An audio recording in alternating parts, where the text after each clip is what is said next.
Terima kasih, selamat siang. Kita mulai untuk kuliah Aprilcom online.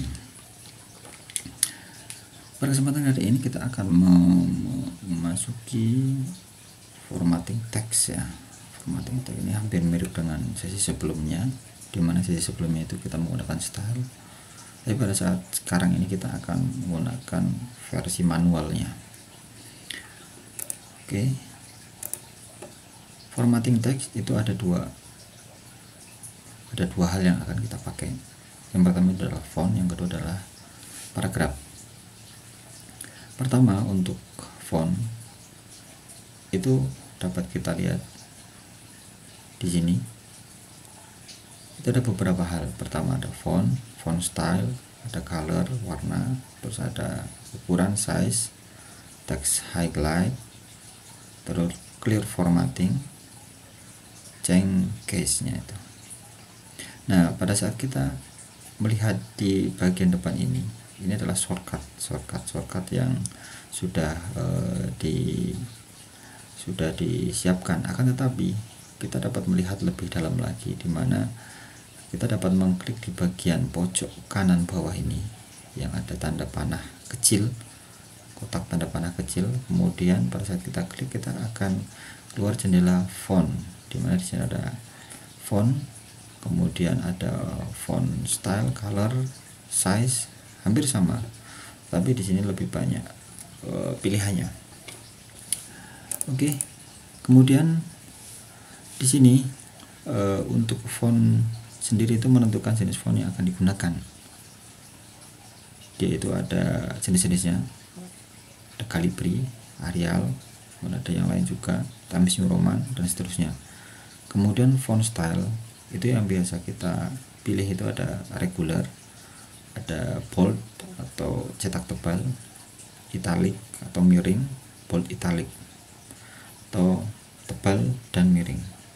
Sebenarnya ada satu lagi yaitu underline, di mana dia itu punya garis bawah. Kemudian size-nya di sini ini berfungsi untuk menentukan ukuran dari font yang kita inginkan. Kemudian underline di sini khusus ada satu bagian sendiri, di mana kita dapat memilih aktif atau tidak. Kemudian di sini color, kita dapat memilihnya juga.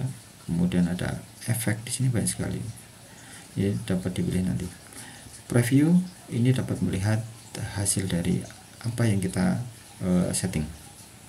Oke, kita langsung ke ini, nanti jadi tugas ya, di mana kita akan menentukan beberapa fitur yang ada di font ini untuk berbagai macam untuk satu kalimat Politeknik LPB Yogyakarta, tetapi kita akan memformatnya dalam berbagai macam fiturnya.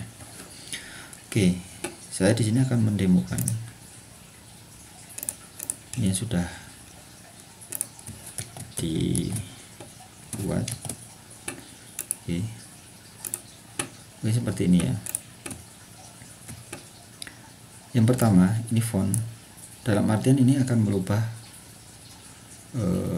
bentuknya atau stylenya atau jenis hurufnya. Di sini saya memilih mono tipe cursiva. Oke, kemudian yang di sini kita banyak memanfaatkan dari yang depan ini untuk fasilitas yang sudah tersedia. Ini bold, kemudian italic. Jadi tentukan dengan yang ada di belakangnya ya. Ini ada beberapa keterangan-keterangan. Nah, ini yang diikuti. Kemudian kita blok dulu underline. Oke. Colornya silahkan diubah. Silahkan mau merah, kuning, atau ungu. Font size-nya ini adalah untuk memperbesar dan memperkecil. Nah, kalau dilihat di ini ada keterangan untuk memperbesar font size itu dapat menggunakan tombol kombinasi Ctrl Shift dan lebih besar ya. Tapi kita bisa menggunakan di sini saja. Jadi 16 pt. Ini kita perkecil. Jadi 9 pt. Ini highlight. Bisa dipilih banyak. ada abu-abu, ada yang lain juga bright green, terus ada yang blue dan seterusnya. Nah juga oke. Kemudian di sini adalah change case. Case-nya ini ada beberapa pilihan, 1, 2, 3, 4, 5, ada 5. Yang pertama kita dapat melihat di sini bagian depan saja yang berubah.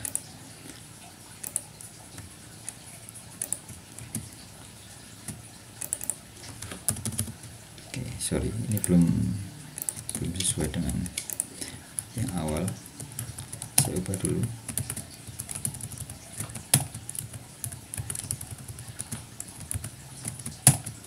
Awalnya demikian ya.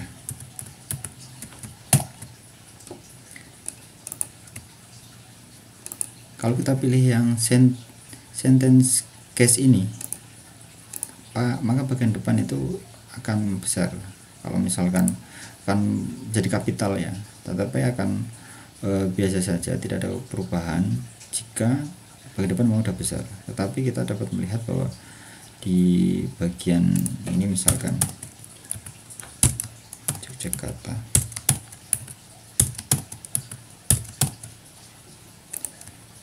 bagian yang lain harusnya ikut mengecil. Coba, nah ini LPP jadi kecil, Y-nya jadi kecil. Oke, kalau ini lowercase berarti semua menjadi huruf kecil, juga uppercase semua jadi huruf besar. Ini masing-masing di awal kata. Oke, LPP yang awalnya besar jadi kecil juga. Ini awal kata menjadi kecil. Oke. Ini silahkan di save as ya, atau di save. Kemudian jadikan di sini sesuai dengan petunjuknya. Sorry.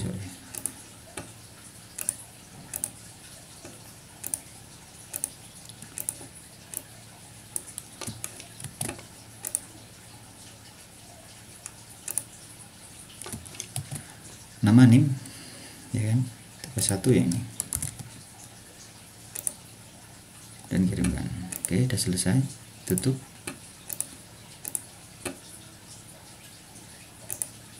Terus kemudian kita beralih ke selanjutnya. Di sini untuk paragraf kita gunakan aplikasinya untuk membuat surat lamaran kerja. Tetapi sebelum masuk ke situ, mungkin sudah diketahui secara umum karena kita sering pakai untuk ke fasilitas paragraf ini ya. Dimana di sini ada paragraf itu ada 2, indents and spacing, line and page break. Di sini ada 3 section, ada 3 kategori utama. Yang pertama adalah tentang general, dimana general di sini rata kanan, rata kiri dan seterusnya. Jadi alignmentnya ya. Tapi di sini kita juga bisa menggunakan shortcut dari keyboard. Misalkan rata kiri kita pakai kombinasi huruf kombinasi antara tombol Ctrl dan L. Kemudian kanan Ctrl L, ini R, rata tengah Ctrl E, rata kanan kiri itu Ctrl J. Oke, ini sering dipakai ya. Kita akan gunakan pada kali ini. Kemudian indentation. Di sini bagaimana salah satu paragraf ini dapat kita masukkan ke dalam, baik itu bagian atas, bagian bawah, atau keseluruhan dari satu paragraf itu, kita bisa menggunakan di bagian ini, di bagian tengah ini, indentation. Tapi untuk yang muncul di depan, untuk shortcutnya, ini adalah satu kesatuan, satu paragraf itu jangan kita pilih yang di bagian ini yang kanan, ini akan menjorok ke kanan semua. Kemudian pilih yang kiri ini, itu akan ke kiri semua. Oke. Kemudian spasi di sini ada before after, kemudian ada line spasi. Ini biasa yang spasi ganda, spasi 1, 1,5 dan seterusnya. Khusus di spasi ini ada satu before dan after, itu nggak muncul di home ya, nggak di home. Ini kan di bagian home ya, di bagian home di sini. Ini ada satu yang muncul di layout. Di layout ini ada paragraf juga. Oke, ini fungsinya saling menguatkan ya, khusus untuk before dan after. Oke, nanti kita akan langsung mempraktekkan. Ini tugas 2-nya. Yang pertama itu tugas 1 ya. Ini tugas 2.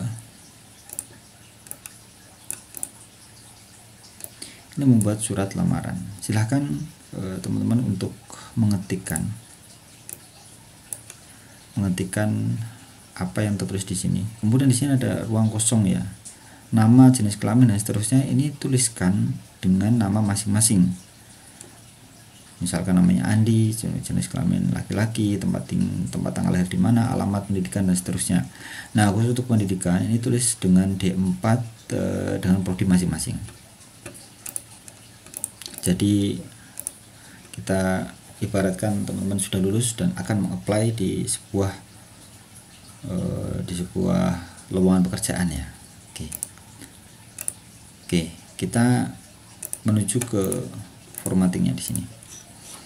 Ini setelah selesai diketik, kemudian kita akan mencoba untuk menyesuaikan dengan surat lamaran yang sudah disiapkan formatnya ya. Ini rata kanan. Oke, sorry, kita pakai tampilannya ada di depan aja ya, rata kanan. Berarti kita pakai ini. Dan ini rata kiri, dan ini pakai bold ya. Wah, kemudian mana bold lagi? Kita blok dulu, kita bold lagi.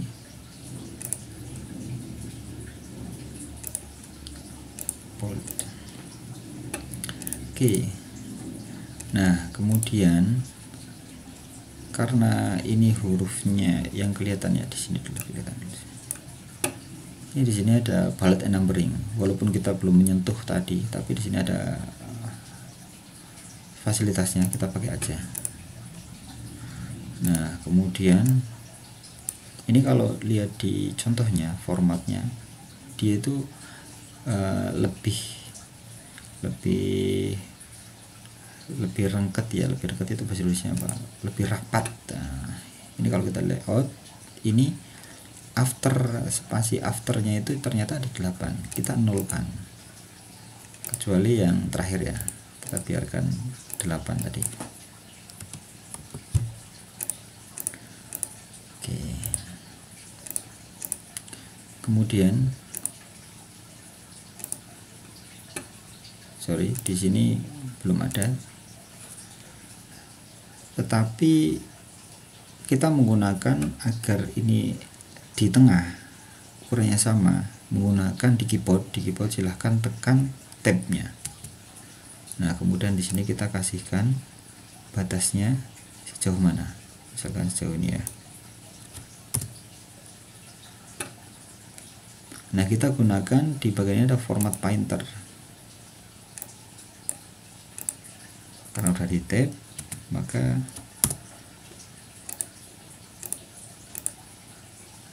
sorry, kita balikan lagi ke 8 tadi ya.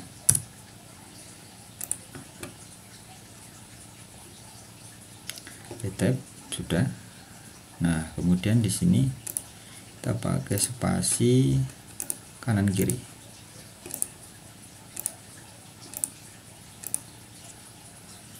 Oke. Dan kita ubah formatnya menjadi book Antigua. Kemudian ini kita jadikan berapa, 12 ya.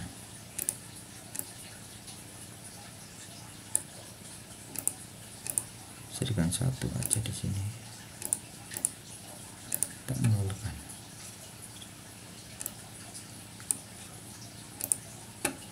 Di sini biar ini tabnya kita pakai increase indentnya.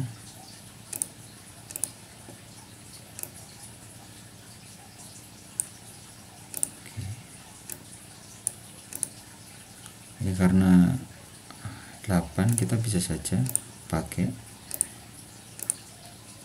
nah kemudian kita balikan ke 8.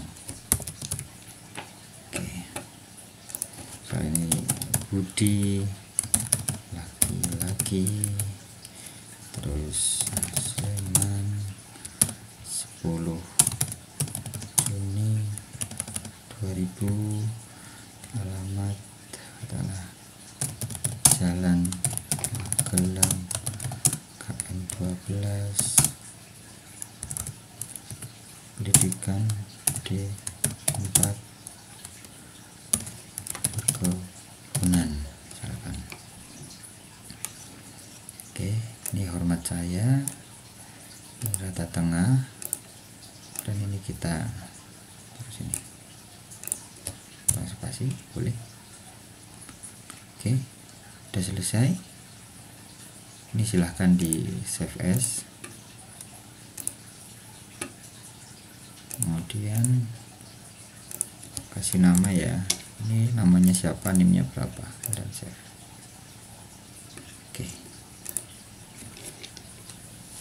demikian materi untuk hari ini.